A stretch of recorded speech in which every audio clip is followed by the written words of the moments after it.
नमस्कार। आप सभी का एक बार फिर से स्वागत है हमारे चैनल दुर्गा भक्ति मार्ग में। आज मैं आपको गैस माता की कहानी सुनाऊंगी। एक बार एक राजा की दो बेटियां थी। छोटी बेटी एकादशी माता का व्रत करती थी।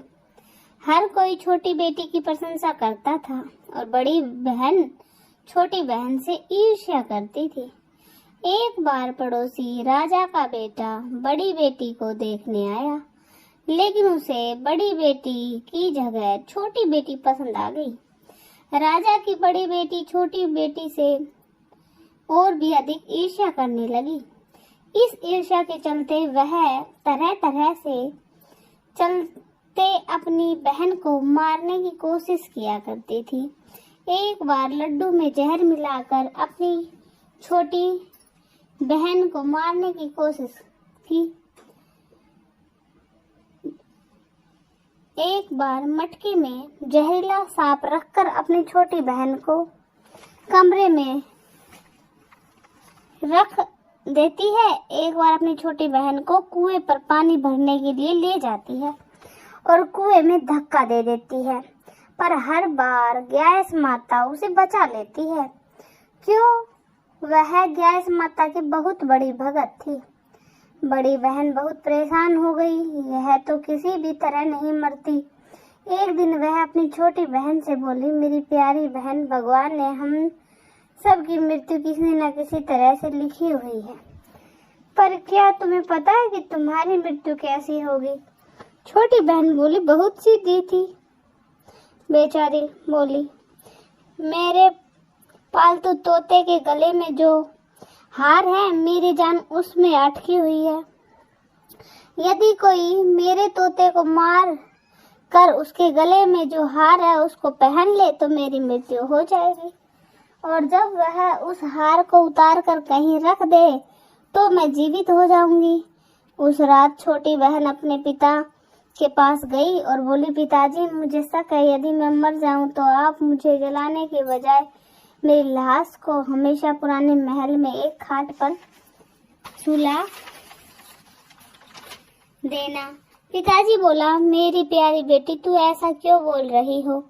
2 दिन बाद तो तुम्हारी शादी है। तब छोटी बेटी बोली, पिताजी, समय का क्या भरोसा है, शादी का दिन भी आ गया। शादी वाले दिन बड़ी बहन छोटी बहन के तोते को ढूंढती है, लेकिन उसे तोता कहीं नहीं मिलता। तभी दरवाजे पर बारात आ जाती है। वरमाला का कार्य संपन्न हो जाता है। फेरों की रस्म शुरू हो जाती है और दूसरी ओर बड़ी बहन को छोटी बहन का तोता मिल जाता है और वह तोते को मारकर हार खुद पहन लेती है। वही छोटी बहन के 3.5 फेरे राजकुमार के साथ पूरे हो जाते हैं। बड़ी बहन के हार पहनते ही छोटी बहन मूर्छित होकर गिर जाती है। यह सब देखकर बारातियों में हलचल मच जाती है कि राजकुमारी को क्या हुआ। फिर राजा हकीम को बुलवाते हैं और छोटी राजकुमारी को पुराने महल में ले जाकर लिटा दिया जाता है कि हमने ये पहली बार देखा है कि राजकुमारी ना तो मरी है और ना ही जीवित है। यह तो एक जिंदा लाश के समान है। हकीम की बात सुनकर राजा परेशान हो जाते हैं। फिर वह उनसे कहते हैं कि आप बाहर जाकर बोले कि राजकुमारी बेहोश है, थोड़ी देर में ठीक हो जाएगी। यदि आप ऐसा नहीं करोगे तो मैं आपको मृत्यु दंड दूंगा। और हकीम ने राजा के कहे अनुसार बाहर आकर ऐसा ही बोल देते हैं। तब ही बड़ी बेटी वहां आ जाती है और अपने पिताजी से कहती है, पिताजी, मुझे छोटी बहन का मरने का बहुत दुख है और उससे भी ज्यादा दुख इस बात का है कि बारात वापस चले जाने से आपकी बहुत बदनामी होगी। आप मेरी शादी राजकुमार के साथ करवा दो, इससे बारात वापस नहीं जाएगी और आपकी इज्जत भी रह जाएगी। राजा को अपनी बड़ी बेटी की बात सही लगी। फिर बड़ी बेटी की छोटी बेटी के कपड़े पहनाकर फेरों में बिठा दिया जाता है, परंतु राजकुमार मना कर देते हैं, यह मेरी पत्नी नहीं है। मेरी पत्नी जब बोलती है तो उसके मुंह से फूल झड़ते हैं। लेकिन सभी ने समझा बुझाकर राजकुमार के बच्चे हुए 3.5 फेरे बड़ी राजकुमारी के साथ करवा दिए। फिर बड़ी बेटी को राजकुमार के साथ विदा कर दिया जाता है, लेकिन राजकुमार बड़ी बेटी के हाथ से ना तो पानी पीते हैं और ना ही उससे बात ही करते हैं।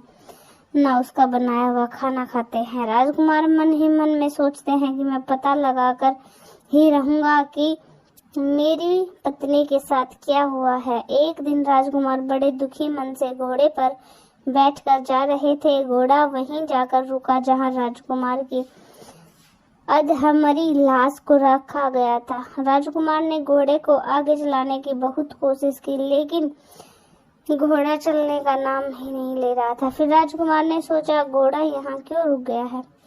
कोई तो कारण है कि घोड़ा यहाँ से जा नहीं रहा। फिर राजकुमार घोड़े से नीचे उतरकर पास में बने हुए पुराने महल में गया। वहां पर एक चौकीदार था। राजकुमार ने चौकीदार से पूछा, यह किसका महल है? तब चौकीदार ने बताया, राजा का जो पुराना महल है। तब राजकुमार समझ गए यह महल तो उनके ससुर जी का है। तभी राजकुमार ने वहीं खाट पर सोते हुए देखा और उसकी ओर इशारा करते हुए बोले, यह कौन सो रहा है? चौकीदार ने कहा, यह राजा की छोटी बेटी है जो विवाह के दिन बेहोश हो गई थी।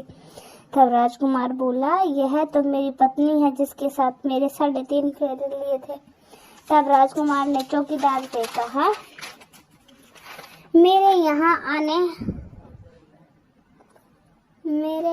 आने के बारे में तुम किसी को मत बताना, मैं तुम्हें बहुत धन दूंगा। चौकीदार मान गया। फिर राजकुमार महल के अंदर खाट के पास गया और बचे हुए 3.5 फेरे उसने खाट के साथ लिए और वह पूरा दिन रानी की खाट के सहारे बैठा रहा। जब रात हुई तो छोटी रानी जीवित हो गई और उसने अपने पति को देखा। अपने पति को देखकर वह रोने लगी। तब राजकुमार ने पूछा, तू विवाह के दिन में बेहोश हो गई थी, तब तुम्हारे पिता ने मेरी शादी तुम्हारी बड़ी बहन से तो करवा दी, परंतु मैंने तुम्हारी बड़ी बहन को स्वीकार नहीं किया। तुम मुझे पूरी बात बताओ, तुम बेहोश कैसे हुई और अब रात के समय तुम जीवित कैसे हो गई? इसके पीछे क्या राज है? तब छोटी बेटी ने अपने पति को तोते और हार वाली सारी बात बताई और यह भी बताया कि मैंने अपनी बड़ी बहन को तोते के गले में पड़े हार के बारे में बताया था। मेरी बहन मुझसे बहुत ईर्ष्या करती थी। उसने कई बार मुझे मारने की कोशिश भी की, पर गैस माता ने मुझे हर बार बचा लिया। मेरे पालतू तोते के गले में जो हार था वह मेरी बहन ने पहन रखा है और रात को उतार देती है, इसलिए मैं सारा दिन बेहोश रहती हूँ और रात में जीवित हो जाती हूँ। यदि वो हार मुझे वापस मिल जाए तो मैं हमेशा के लिए जीवित हो जाऊंगी। यह सब सुनकर राजकुमार बहुत हैरान हुआ और बोला, कोई बहन भी ऐसा कर सकती है? यह सब सुनने और देखने के बाद राजकुमार पूरा दिन वहीं रहने लगा।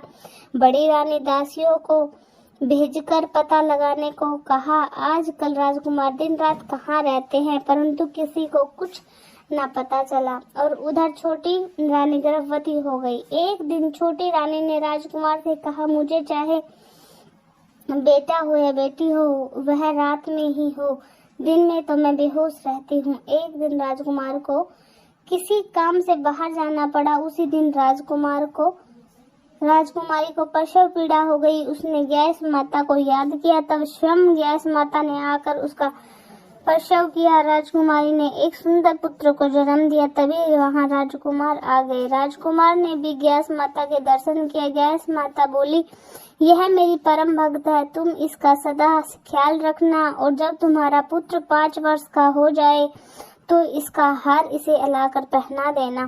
देखते ही देखते कवर 5 वर्ष का हो गया। एक दिन राजकुमार को किसी काम से शहर जाना पड़ा।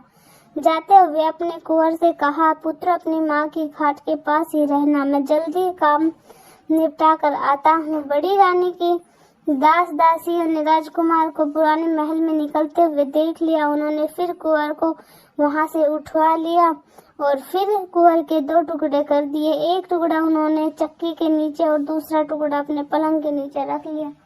छोटी रानी कुंवर को वहां न देखकर गैस माता को याद करती है और गैस माता भिखारिन के रूप में बड़ी रानी के महल में जाती है। तब बड़ी रानी अपनी दासियों को भिक्षा लेकर भिखारिन को भिक्षा देने भेज देती है, परंतु गैस माता कहती है, मैं तो तुम्हारी रानी के हाथ से ही भिक्षा लूंगी। दासियां यह बात बताने बड़ी रानी के पास जाती है। तब गैस माता बिल्ली के रूप में महल के अंदर आ जाती है और कुंवर के दोनों टुकड़ों को जोड़कर अपने के प्राणों का संचार कर देती है। फिर वह कुंवर को लेकर पुराने महल में चली जाती है। छोटी रानी अपने पुत्र को देखकर बहुत खुश हो जाती है। एक दिन राजकुमार कुंवर को लेकर अपने महल में जाते हैं और बड़ी रानी से कहते हैं, यह बच्चा मेरे दूर के रिश्ते की बहन का है। अगर तुम पूरे मन से प्यार करोगी तो शायद मेरा दिल तुम पर आ जाए। तब बड़ी रानी उस बच्चे को प्यार में महल में रखती है। एक दिन राजकुमार कुंवर से कहते हैं, तुम अपनी मामी के गले में पहने हुए हार को मांग लो, फिर हम वह हार लेकर तुम्हारी माँ के पास चलेंगे। परंतु यह बात तू अपनी मामी को मत बताना। फिर कुंवर बड़ी रानी के पास जाकर बोला, मामी मुझे अपना हार दे दो। एक बार तो बड़ी मना कर देती है। तब उसे याद आता है कि राजकुमार ने कहा था, यदि तुम इस बच्चे का ध्यान रखोगी तो शायद मेरा दिल तुम पर आ जाएगा। इतना सोचकर रानी वह हार कुंवर को दे देती है और कुंवर उस हार को अपने पिता को दे देते हैं। तब राजकुमार बड़ी रानी से कहते हैं, आज हम तुम्हारे हाथ का बना हुआ खाना खाएंगे। हम थोड़ी देर में आते हैं, इतने में तुम खाना तैयार करो। यह सुनकर बड़ी रानी बहुत खुश होती है। राजकुमार हार लेकर छोटी के पास पहुंच जाता है और उसको वह हार पहना देते हैं, जिसके परिणाम स्वरूप छोटी रानी जीवित हो जाती है। इसके बाद छोटी रानी और कुंवर के साथ राजमहल में आते हैं और बड़ी रानी को अपने ससुर जी के यहाँ छोड़ने जाते हैं और उन्हें सारी बात बताते हैं। यह सब जानकर उनके ससुर जी बहुत दुखी होते हैं और राजकुमार से क्षमा मांगते हैं। गैस माता की कृपा से छोटी रानी के भाग्य जाग जाते हैं। बोलो गैस माता की जय। हे गैस माता, जैसे आपने छोटी राजकुमारी पर कृपा की, उसी तरह आप हर किसी पर करना। जय हो गैस माता की, जय हो गैस माता की। तो आपको कैसी लगी ये प्यारी सी कहानी गैस की, कमेंट में जरूर बताएं। धन्यवाद।